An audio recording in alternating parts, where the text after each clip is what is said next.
what I'm going to do is I'm going to whiz through some principles and some examples of how to create some interest, create some dynamism, create some excitement in your build.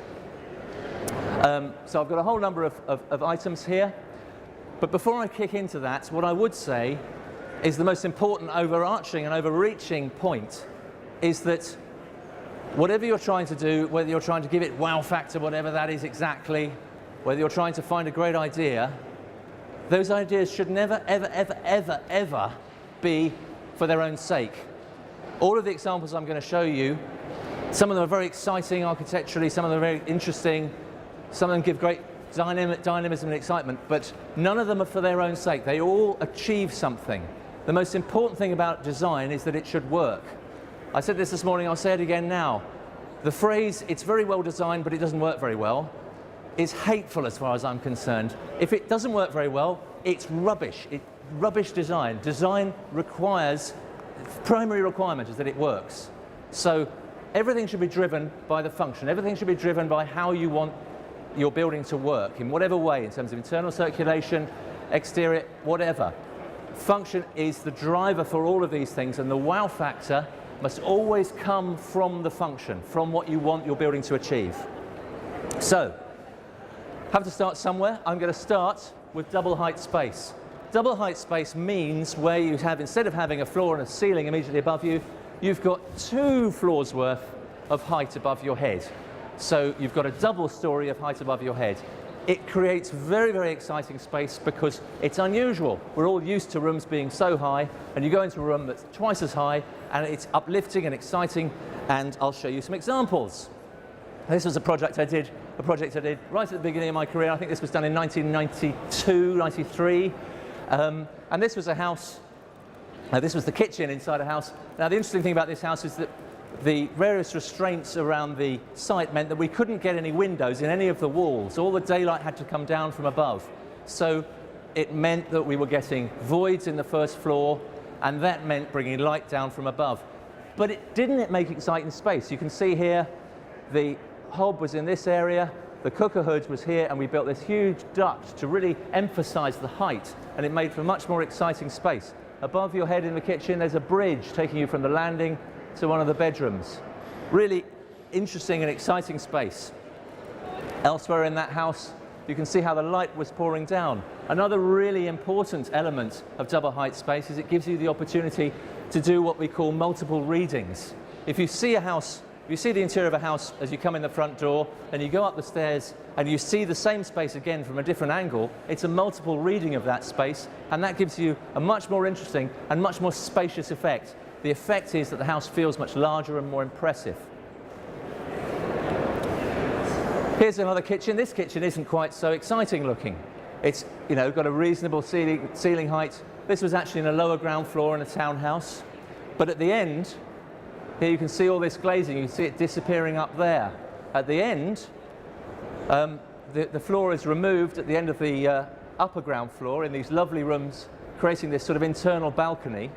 And it creates this really exciting double height space, in this particular case flooded with daylight with all of this glazing. It connected those lovely first floor rooms down to the kitchen, living, dining where the family spent so much of their time. Connected them together and created some real wow factor, if that's what we want to call it.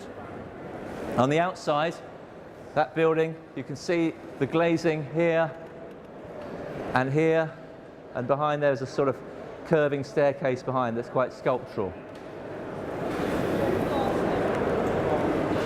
Another reason for creating double height space is for daylight.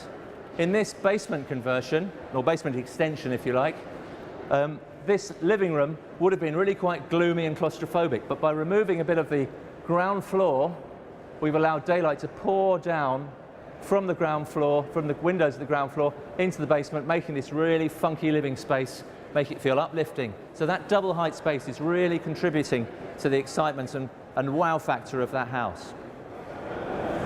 Moving on round our little clock, proportions. Getting things nicely proportioned, elegantly proportioned, excitingly proportioned is one of the things that gives things interest. In this fairly simple example, we've got a set of internal doors.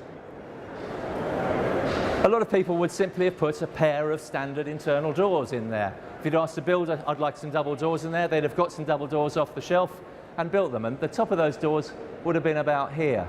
But in this particular case, the architects designed them to be extra tall, and the elegance and proportion of that opening is so much more uplifting and exciting than having the standard height of doors. I very often will make my doors full height to the ceiling. They give a more elegant proportion and a more interesting effect.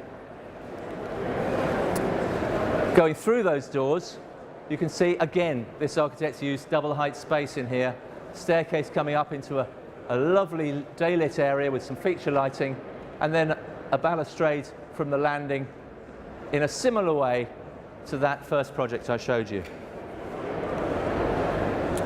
Here's another double height space. In this particular case, an existing old roof has been opened out. The structure's been removed to create this really, really lovely tall void, and a very exciting curvy staircase gone up to a platform mezzanine up here.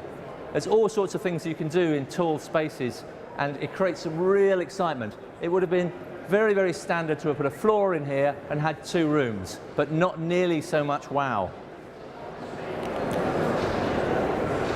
Moving on to staircases. Now, staircases link 2 floors, so by definition they exist in double height space. They exist between 2 floors.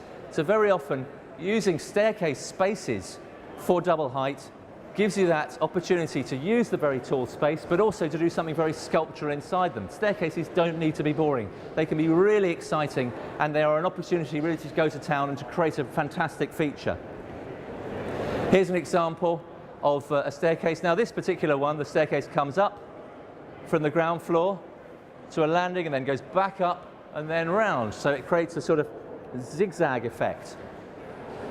Because it doesn't go over itself, as perhaps would have been more conventional, you get this lovely, lovely tall double height space with some feature lights in it, and this very, very tall window, creating a lovely effect. From the bottom of that staircase, you can see that the guarding up the side here is actually glass that's suspended on tension wires to keep the whole thing very, very light and very, very lightweight in comparison to the building fabric.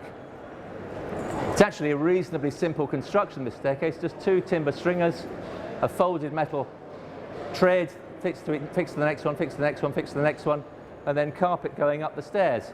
But a very exciting piece of work.